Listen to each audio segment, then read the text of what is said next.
Good day, everyone. Hopefully, you're doing well. My name is Jonathan Cabrera. I'm a professor in criminal justice. I've had experience working in the correctional system, specifically in New York. One of the facilities I worked at was Rikers Island, so that's a well-known jail in New York City. I've also worked in halfway houses as a case manager, so working with people on parole, probation, things like that. So currently, I teach criminal justice. If you would like to get in contact with me personally, my email is JC, like Jonathan Cabrera, 716 at NYU.edu, as in NYU for New York University. So it is a pleasure to be here. Thanks so much for everybody attending. As I know you have many things that you have to go through throughout the day. So without further ado, we're going to get started. So let me share the screen with y'all. And here we are. So just to make sure y'all are able to see the screen, correct?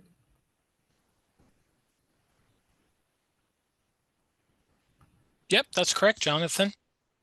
All right, We're sounds good. good. Sounds good. So the title of this presentation is called Revolutionary Scholarship: The Bond Between Social Justice and the Classroom Experience.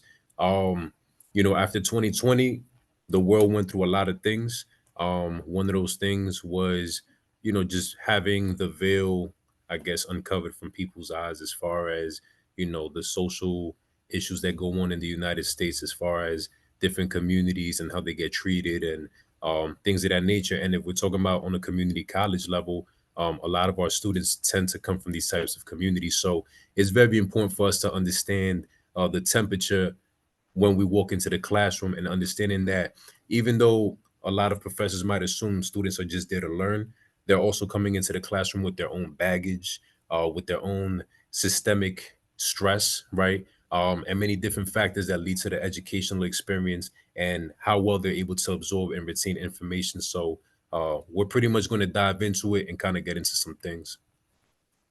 So again, my name is Jonathan Cabrera. I've taught at different institutes. I kind of gave you a spiel and background of myself.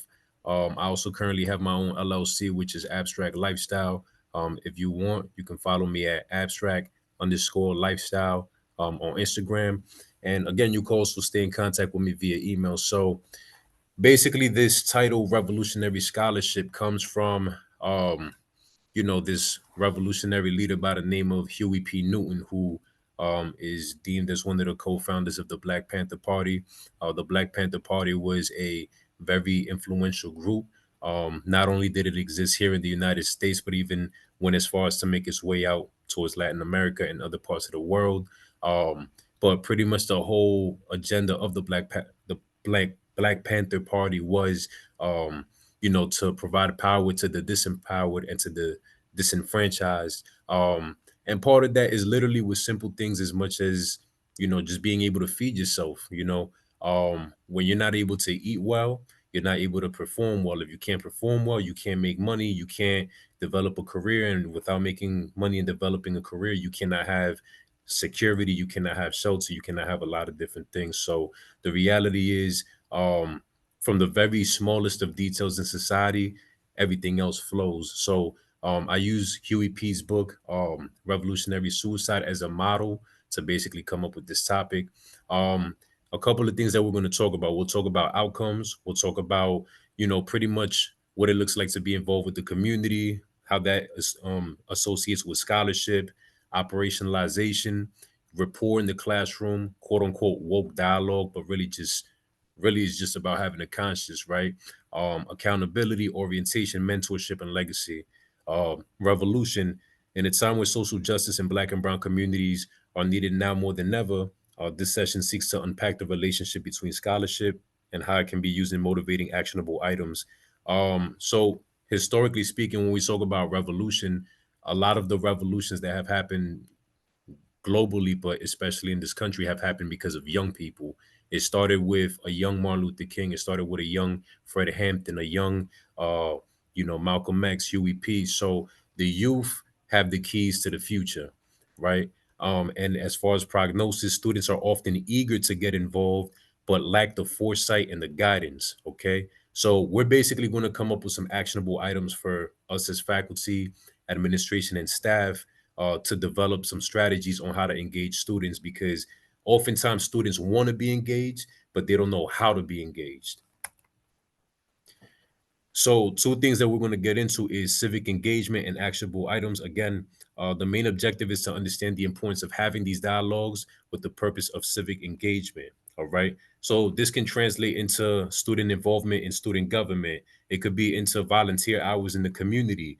At the end of the day, whatever they do, it's a great experience for them to get exposure, to build networks, to develop leadership, and to also add to their resume. So, they're knocking out several birds with one stone. They're developing the skills they need to become hireable in a future position, but at the same time, developing confidence and intangible skills. Now, actionable items, again, we'll give some examples as to how we can engage students and how we can matriculate them into this type of thinking. So first up, civic engagement, develop a dialogue, understanding, and then action. George Floyd. So we saw what happened in 2020. You know, unfortunately, that video made a lot of cycles around the internet. But the reality is, it was something that you could argue probably had to happen in order to wake people up the way that it did. If we want to compare that to another situation, you can look at Emmett Till back in the 60s, 70s, around there. The death of Emmett Till is what put a battery and sparked the fire inside the civil rights movement to go as hard as they did. So unfortunately, you know, this it's kind of hard to go around it, but there's usually a casualty in these types of situations. But at least those casualties aren't necessarily in vain, because they do lead to some type of change in the system, one way, shape, or form. And unfortunately, George Floyd was not the only person. There's a myriad of other names that we've seen, that we've familiarized ourselves with throughout the years. And these are just the cases that have gone viral, because there are many others that have not gone viral. You know, for example, just a quick history of, our criminal justice system here in the United States. At the bottom, you see two badges. On the left side, you see a badge for a runaway slave patrol. On the right, you see a badge for a LA sheriff. With a quick glance at it, you cannot really tell the difference.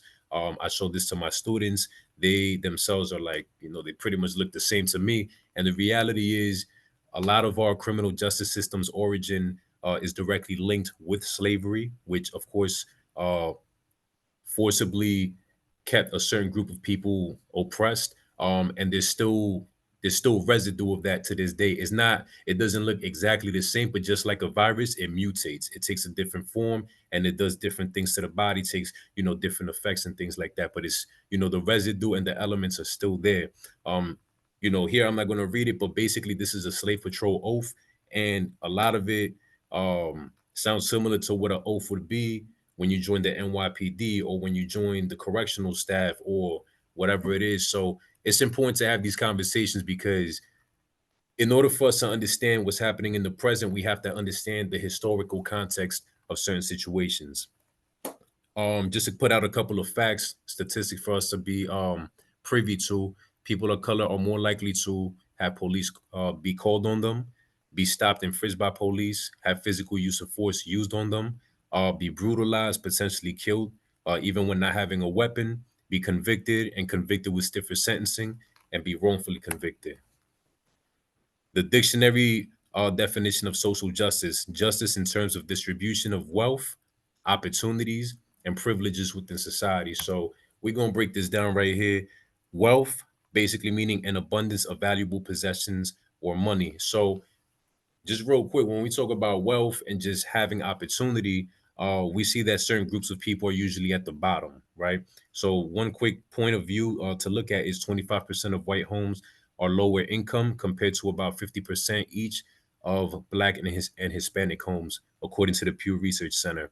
Another example would be white overall net worth is 13 times greater than Black net worth, and then 72% of the white population own their homes, compared to 43% of Black and 45% of Hispanic. So again, this is a direct outcome to colonialism and other factors that have come about.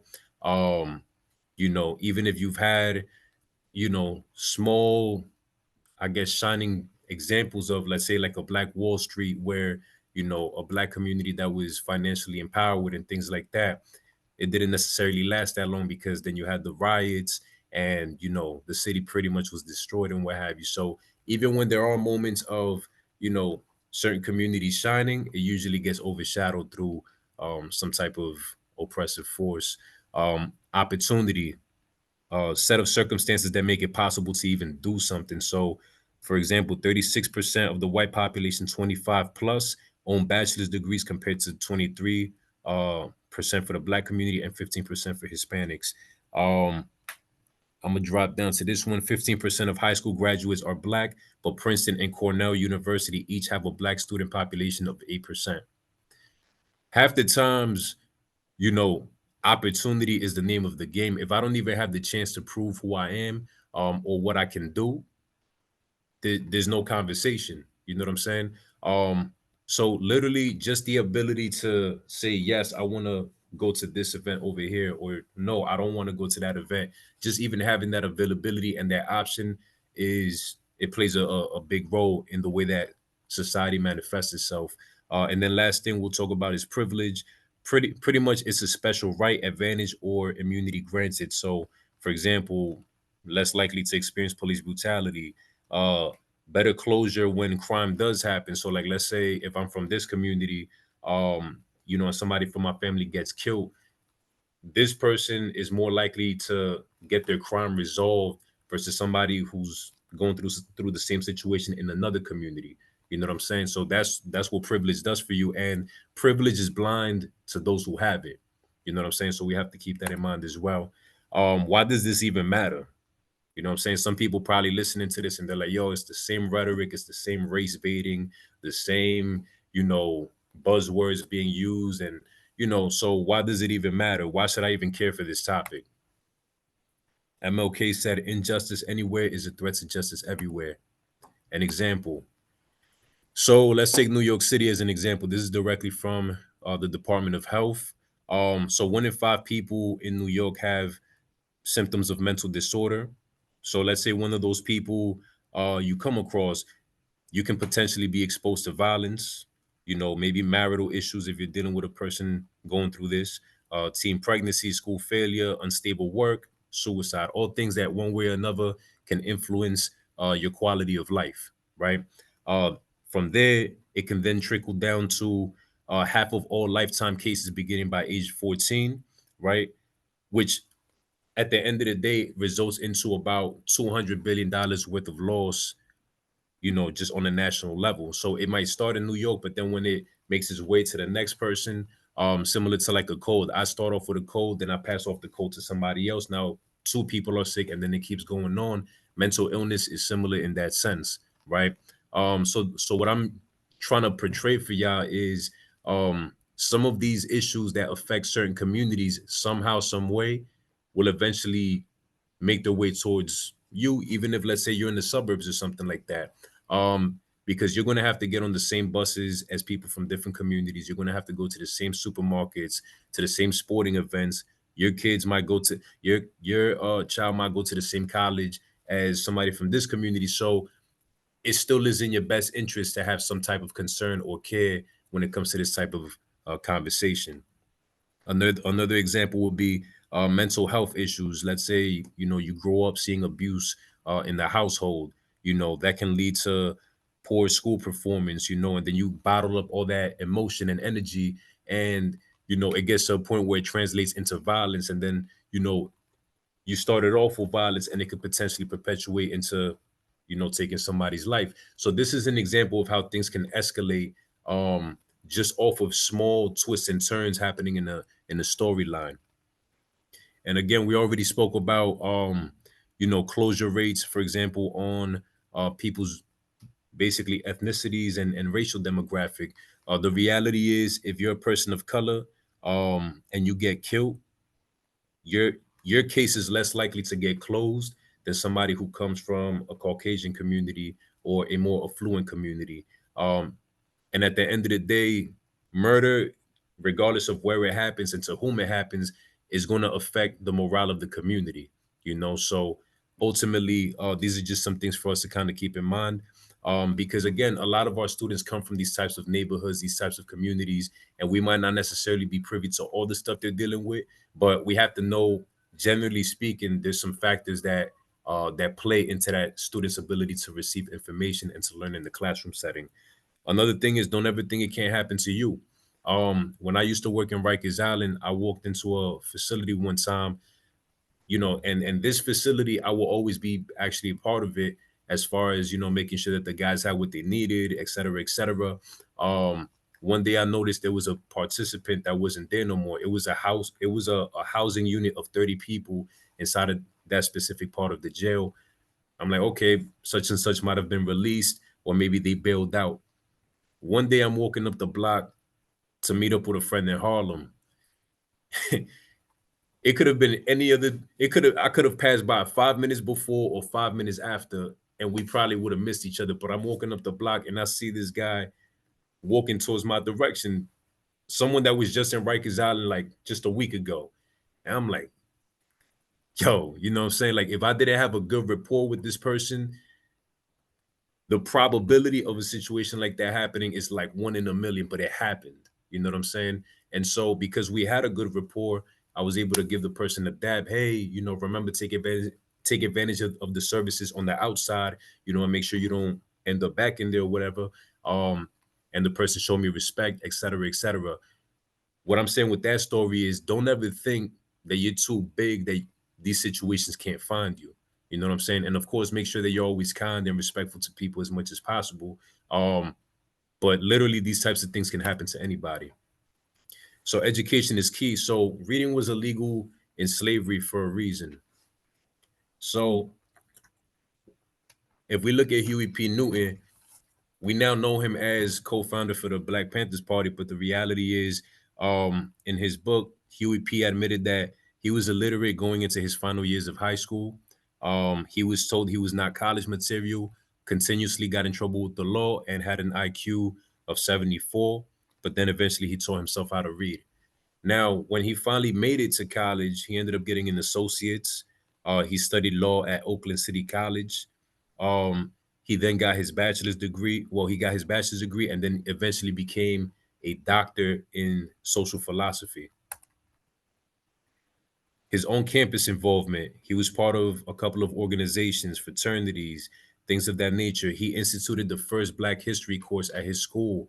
In addition to that, he attended Malcolm X's speech, and then helped to re-envision education. And then, as far as the community goes, co-founded the Black Panther Party, created the 10-point program, which pretty much provided breakfast for children that were struggling and things like that, clothing, shoe outlets, and helped to institute a elementary school program. All that while he was being watched by by the federal government. And then if we look at a bunch of other revolutionary leaders, the common thread between all of them, they went to college. You know what I'm saying? It seems pretty pretty common sense to us, but the reality is college is fertile ground for leadership to develop. All right. Somebody sparked that trigger in somebody's mind. Somebody sparked that trigger in Nelson Mandela's mind and Marcus Garvey's mind, MLK, Angela Davis, whoever. But college was the stomping grounds on which they were able to establish an identity, to feel comfortable, to make mistakes, to fall forward, build relationships, and then eventually become the leaders that we eventually knew them to be. So now that we have an understanding of that, a couple of actionable items how to implement social justice in the classroom, right? So again, this social justice is important. We call it that, but the reality is just, living with a sense of awareness of what's happening around you, and acknowledging it, not pretending like it doesn't exist because it's an uncomfortable conversation or it's not an ideal conversation to have, but addressing the elephant in the room and allowing students to know, hey, it's okay for us to talk about certain things, especially if it directly affects and impacts you. So the first thing is community. You must make students feel and believe it is a safe space for dialogue, right? So it don't matter what topic you teach. You can teach English, math, whatever. This should always be a space where maybe in the beginning of class or at the end of class, you allow students to just speak on certain topics that maybe they can never speak about anywhere else. You know what I'm saying? The assumption oftentimes is that students will talk about this with their friends, or they'll talk about this with their parents or their family, or maybe they'll go to a counselor. But oftentimes that doesn't even happen. So if I have immediate control to be able to start up a conversation that might be helpful to some students, then I need to take advantage of the here and now and let that moment unravel or unfold, I should say. So, for example, for starters, know your absolutes. In order to set up this type of space where it's safe, where people can have dialogue, basically disrespect of all forms, intolerable, racism, sexism, homophobia, etc. It's not a conversation. Have a process ready in the event you need to address bad behavior. So if you gotta send somebody to the dean right after, or maybe they have to see, you know, somebody, basically just have a process set up so that in the event that certain things start going a certain way, you have a fallback plan to protect yourself as well. Um, Impartiality, grades will be grades regardless of student views. So even if a student is all the way over here with their views and I'm here, as long as they're not, immediately a danger to nobody, or, you know, making it extremely uncomfortable, whatever they choose to believe, or whatever affiliations they have, should not affect pretty much my grading standards, my rubrics towards them specific, or nothing like that. Students will have all types of views, some reflective of themselves, some reflective of their circles of influence. Whatever the case, be objective and remain respectful. So avoid sarcasm, subliminal messaging, things like that. Allow room for disagreement and dialogue. Allow students to express themselves, right? Because the thing is, oftentimes when we think of disagreement, we think it's a bad thing. The reality is we're not all going to have the same exact views. Allow these conversations to unfold so that way students feel comfortable in discomfort, because that's a skill you need in life anyways. You know what I'm saying? So allow these things to happen as long as it's respectful, as long as everything is peaceful. You'll moderate the situation, but allow these things to happen. But also know when to bring it back so that everybody can, realign towards the main point of the conversation. Build rapport when your presence supersedes your knowledge. So basic things like learning your students' names. Don't be embarrassed to ask for their names multiple times. What I do every single class, I always let students know, hey, when you participate, also remind us your name so we could continue to get familiar with each other. I do this every single class because it's going to help me remember students' names, but it's also going to help other people remember students' names as well. So I make sure I start the class off like that, so that way, it's already a trend amongst every participant throughout the day. Extend your services. So one-on-ones before class, after class, via Zoom. You could talk via social media, whatever works for you, email. Just make sure that you're available even outside the classroom setting. Um, and also keeping students up to date on events and things happening outside of the course. Be your authentic self, be memorable. So, students are pretty authentic for the most part. They come as they are. They're not here to play the politic game, or to be necessarily liked all the time. You know, they can read authentic energy. So the more authentic you are, and obviously balancing it out with being professional, the more students can respect it, and they will gravitate more towards that. Incorporate your personal interests in your work as well. So if you do music, if you do acting, singing, what have you, let the students know that you're also a human. You're not a robot that just comes to work. You do the basic things that you need to do. You're in, you're out, and that's it. And lead through consistency. So be unchanging in your efforts. Harder work beats talent when the talent don't work hard. Orientation, the art of learning how to learn. Learning is not a science. It's not 1 + 1 = 2. It's not subjected to only one way of doing this. Some students are visual learners, others are artistic, others are interactive, and some are great at just listening. Whatever the case is, learning how to, appease to all these different things is going to help, right? Ask the students basically what would they also like to be included in the classroom. So if I have flexibility to maybe include a film throughout the semester or bring a guest speaker at the request of students, if doable, I should try to do that, because that way the students feel involved.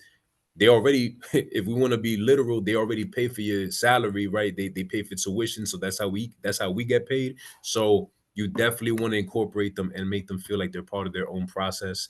And don't be afraid to admit you don't have all the answers. You know, follow up on your students. Make sure you check in on the temperature of the class.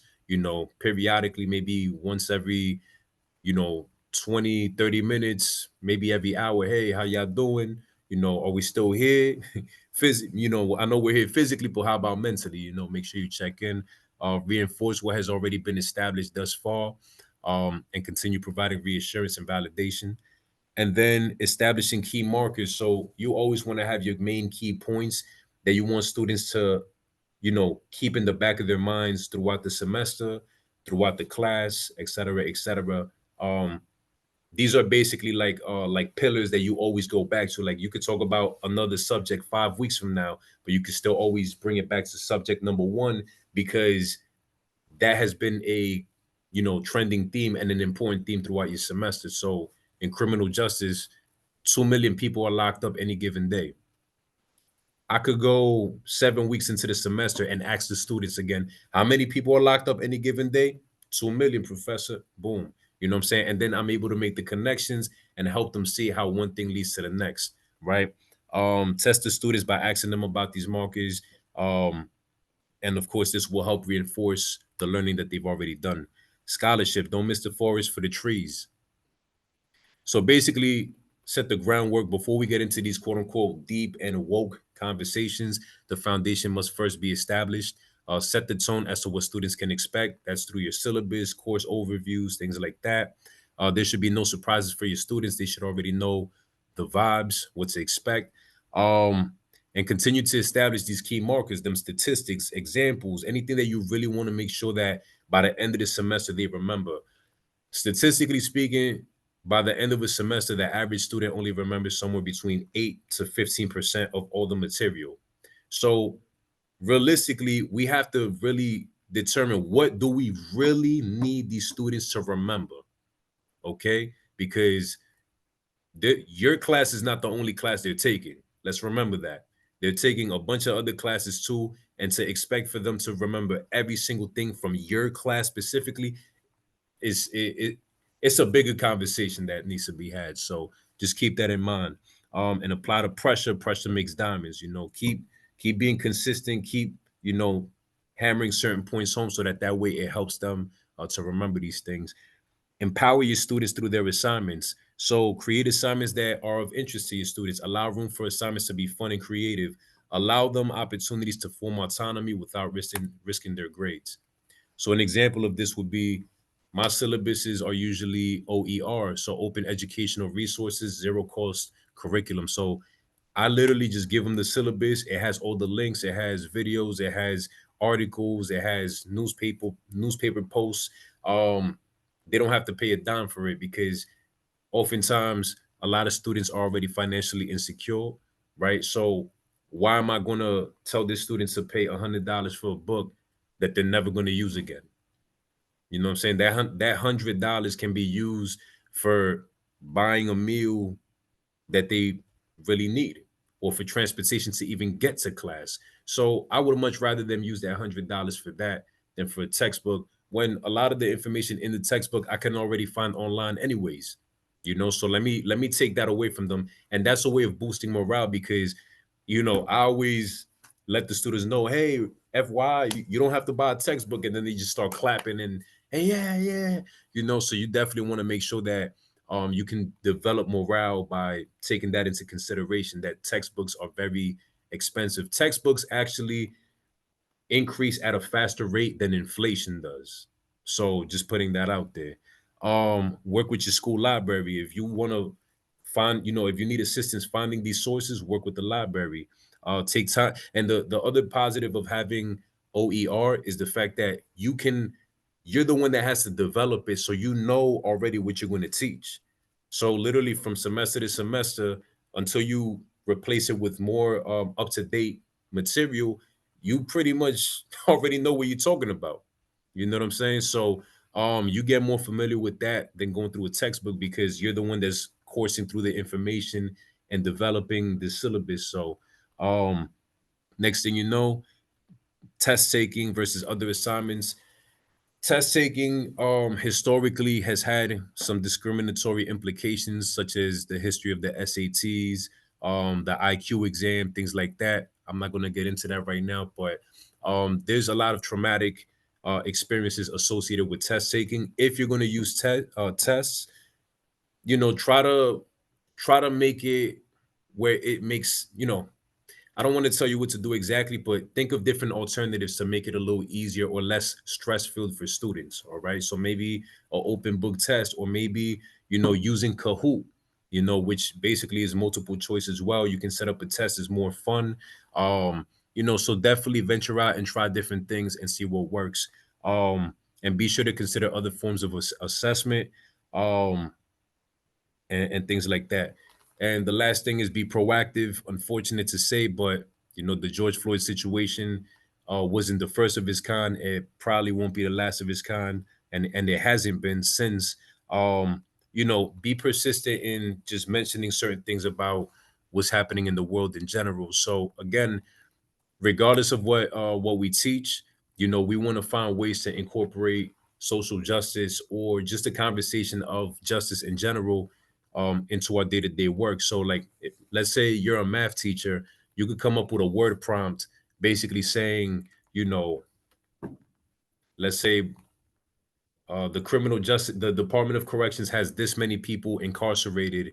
um you know if we combine this population of people incarcerated with the Department of Corrections over here in this state, what number comes about. So you're still teaching the math, but at the same time you're creating awareness of social justice related situations and issues.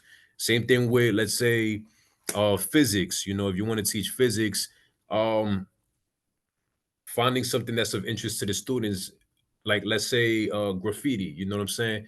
What are the physics behind somebody getting up to the top of a billboard and doing graffiti? You know what I'm saying? And how is that even possible scientifically speaking? So you want to use topics that probably may be cool and interesting to your students, and you're still going to be able to get whatever you need to get accomplished. So these are just some things to think about. One example that I do with my students, I let them do presentations at the end of the semester. I let them know you could do a PowerPoint if you want, but think outside the box. I'll even give you extra credit for being creative. I've had students create things like this, a Jeopardy game, and they created a presentation on wrongful convictions and reentry. So they'll create a board just like this, pretty much showing you individuals for 100 up to 400, punishment from 100 to 400, et cetera, et cetera. And then you pick a number, and then it takes you to a question. Name the five individuals who served 10 plus years for rape and attempted murder, but were all found innocent. And then we have the names of the Central Park Five here. You know, if you clicked on another one, it says, name the individual who did not have a speedy trial and was kept in Rikers for 3 years, only to be found innocent. Khalif Browder. So these are fun ways that students can learn, and where you can still meet the goal of, providing them whatever knowledge you need them to gain. So again, if you wanted to do like a word problem, for example, like as a math teacher, use the things that they already consume for free. They're already on social media on average 2 to 3 hours a day. That's on average, but realistically, it's probably, if you ask them individually, it's probably more than that.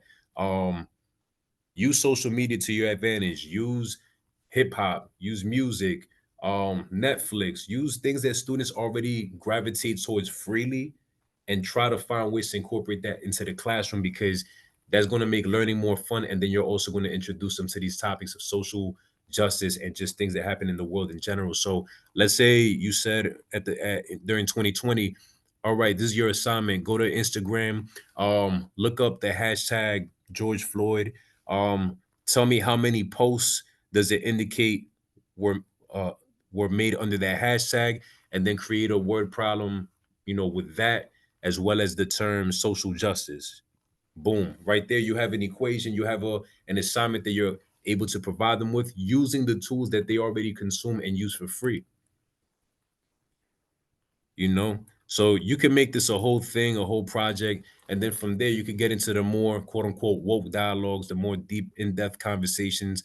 Some truths are just too true. So for example, now we could get into the nitty-gritty of it. So you have, for example, 1 in every 9 men are going to see incarceration at some point. 1 in every 17 white men, 1 in every 3 black men, and 1 in every 6 Hispanic men. So out of everybody, black men are the most likely to get incarcerated, and that has to do a lot with the way the system is set up. Oftentimes people say the system is broken, the system is broken, but at a recidivism rate at over 60%, meaning you're once you get locked up one time, you're over 60% more likely to go back. I'm not necessarily sure that the system is broken. Uh, you might have to ask the question at that percentage, is the system good at keeping people out of prison? The answer would be no. And my students oftentimes say no. If I flip the question and say, is the system good at keeping people in prison? You would say, yeah. You know what I'm saying? And so that means you have to then reassess, even though lip service says, okay, we want people to come home and be pro-social individuals, productive, paying taxes, this and that. The actions is telling me something else. We probably want people getting locked up because the criminal justice industry is a multi-billion-dollar industry, you know? And that's where you got to start breaking it down. Then when we look at women, 1 in every 56 women will see incarceration at some point. 1 in every 100 plus white women, and then even though the 1 in 3 black men is a daunting statistic, I think even more daunting is 1 in every 18 black women will see incarceration at some point. That's only a one number difference from white men. You know, so black women are almost treated the same as white men as far as the criminal justice system is concerned. And then Latina woman is 1 in every 45. So we could continue to go through all these different statistics and kind of just see the harshness of the criminal justice system, or just, you know, a lot of realities that exist for our youth and for our students. You know, um, the reality is that our students have to live with these realities every day. Like in New York, this is right here a picture of Rikers Island. This is the jail in New York. This is an overhead shot of the housing buildings that some students might live in. It's very identical. You know, so when you're talking about being institutionalized and being groomed into a system, this is a very real reality for us. So, you know, you can have conversations on things that are happening in the now. So like when Black Lives Matter was a conversation at the time, you can do, you know, let's say a comparison and a compare and contrast chart if you really wanted to. You know, let's say you're teaching English literacy or something like that. You could do one of these to basically help students with their writing, while at the same time talking about an issue that's current, that is of interest to them, um, and is still going to educate them on how to be better readers and writers. Because the only way we've ever learned, I mean, I'm not going to say ever, but that we oftentimes learn is when something is actually interesting to us. We have to actually enjoy what we're learning about in order to learn. All right. Students learn all the time outside of the classroom, but they learn things that are not necessarily directly translatable into workforce readiness, or, you know, becoming ready for graduate school or whatever it is. But students are always learning. It just depends what they're learning and through whom they're learning it and how they're learning it. But learning is happening every single time, every moment of the day. So the key is, if you want to teach them how to learn in the classroom, we have to use things that are of interest to them and are current as well.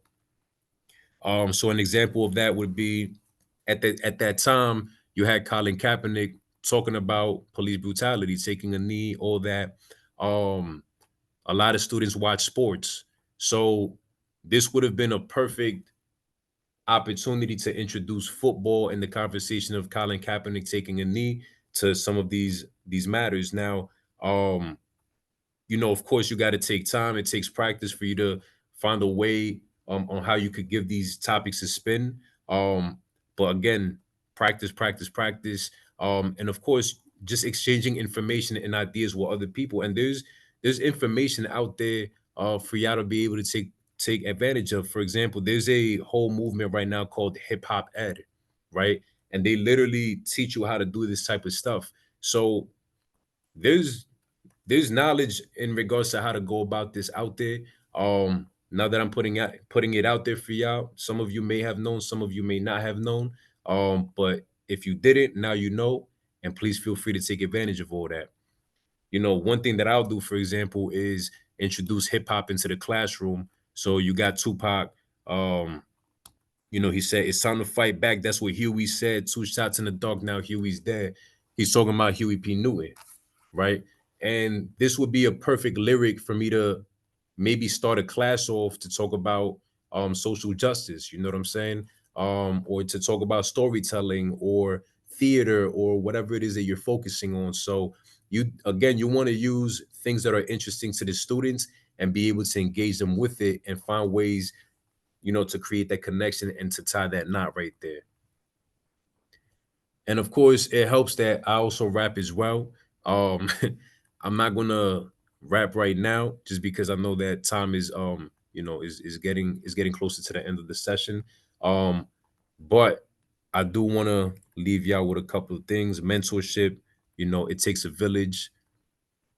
Scout for mentees while you're teaching. Make sure that you can at least point out one or two people that you can look at and be like, okay, these are the people that I have to have under my tutelage so that I can help them develop leadership abilities.